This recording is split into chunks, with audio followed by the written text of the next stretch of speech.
Fancy garment and kids mall, Ayesha Nagar police station के सामने, हजारखोली, मालेगांव।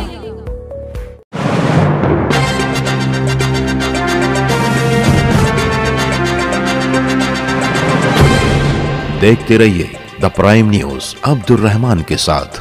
कर्नाटक में बीजेपी का सुपड़ा साफ होता नजर आ रहा है। कांग्रेस को हर तरीके से घेरने वाली बीजेपी की रणनीति काम करती नजर नहीं आई है और नतीजा ठीक वैसा ही नजर आया जैसा कि एग्जिट पोल रिपोर्ट बता रही थी। कर्नाटका की आवाम ने इस बार हिंदुत्व, दिन रात गालियां, हिजाब और मुसलमान रिजर्वेशन पर पाबंदी जैसे बेबुनियाद मुद्दों और बेमकसद मुद्दों को नजरअंदाज करते हुए असल मुद्दों पर ओढ़ दिया। लोगों के मुताबिक आज बेरोजगारी, महंगाई, हेल्थ सिस्टम, एजुकेशन सिस्टम ज्यादा अहम है, ज्यादा महत्व रखता है। इन मुद्दों पर ही चुनाव लड़े जाना चाहिए, मगर भाजपा इन तमाम मुद्दों पर नाकाम नजर आती है। इसीलिए जज्बाती मामलों को उठाकर कभी खुद को गालियां दिए जाने के नाम पर तो कभी केरला स्टोरी जैसी जहर आलूद फिल्मों के नाम पर सियासत करती चली आ रही है, जिसे अब मुल्क की आवाम और जनता समझ चुकी है और यही इस बार कर्नाटका चुनाव में नजर भी आया। कुल 224 सीटों में से कांग्रेस 135 सीटों के आसपास जीत दर्ज करवाती नजर आ रही है, जो कि 113 सीटों के बहुमत के जादुई आंकड़े से कहीं ज्यादा है। इस बार लोगों ने हिजाब, हिंदुत्व और दिगर बेजा पैदा किए गए जज्बाती मुद्दों की बजाय करप्शन जैसे संगीन मुद्दों को ध्यान में रखा, जो कि कर्नाटका के सीएम बोम्मई पर लगाए जा रहे थे। साथ ही बेरोजगारी और महंगाई से भी लोग नाराज नजर आए। यही वजह रही कि वजीर आजम नरेंद्र मोदी की 33 rally, 28 road show, Bajrang Bali के नाम पर लोगों को जज्बाती करने, खुद को गालियां देने वालों को सबक सिखाने, इन जैसे सभी मुद्दों को लोगों ने सिरे से नकार दिया। इस बार चुनाव में ना तो हिजाब पर पाबंदी मामला गालिब नजर आया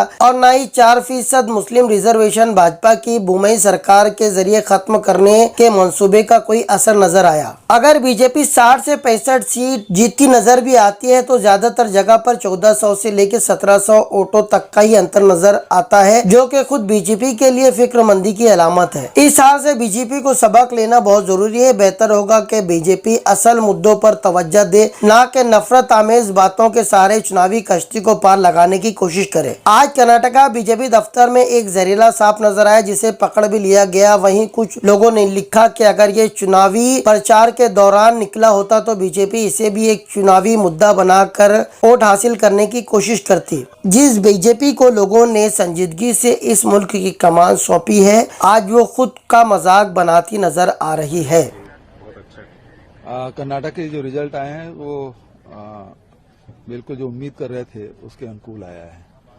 भारतीय जनता पार्टी ने पूरा ताकत लगाया और ये मोदी जी खुद को सामने रख के वोट मांगे थे, तो ये हार जो है वो मोदी की हार है और भारतीय जनता पार्टी इसे पहले से जान चुकी थी और इसी कारण से जितने मीडिया हैं उसमें फोटो मोदी जी की जगह नड्डा जी का लगाना शुरू कर दिया। तो उसी से समझ आ गया था कि भारतीय जनता पार्टी अपनी हार स्वीकार कर चुके हैं। सर, क्या फैक्टर है जो कांग्रेस को इतना लीड लाई? आप भी वहां गए थे।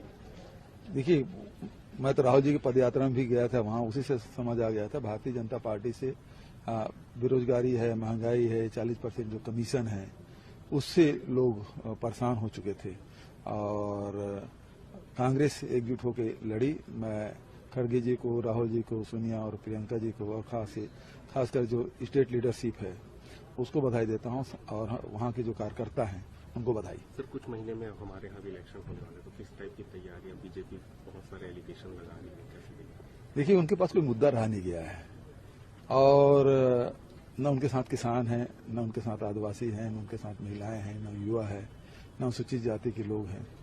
कोई वर्ग उनके साथ नहीं है, उनके पास कोई मुद्दा भी नहीं रहा और इस कारण से वो अनर्गल आरोप लगा के छवि धूमिल करने की कोशिश कर रहे हैं सरकार की। तो ईडी के भरोसे वो चुनाव नहीं जीत सकते। तो बजरंग बली को लेकर काफी हल्ला हुआ था कर्नाटक इलेक्शन। अब देख लीजिए बजरंग बली किसके साथ हैं। आपने भी कहा था बजरंग बली का गदा। हाँ, बजरंग बली की गदा भ्रष्टाचार के सिर पे पड़ेगा और भारतीय जनता पार्टी सरकार वहां से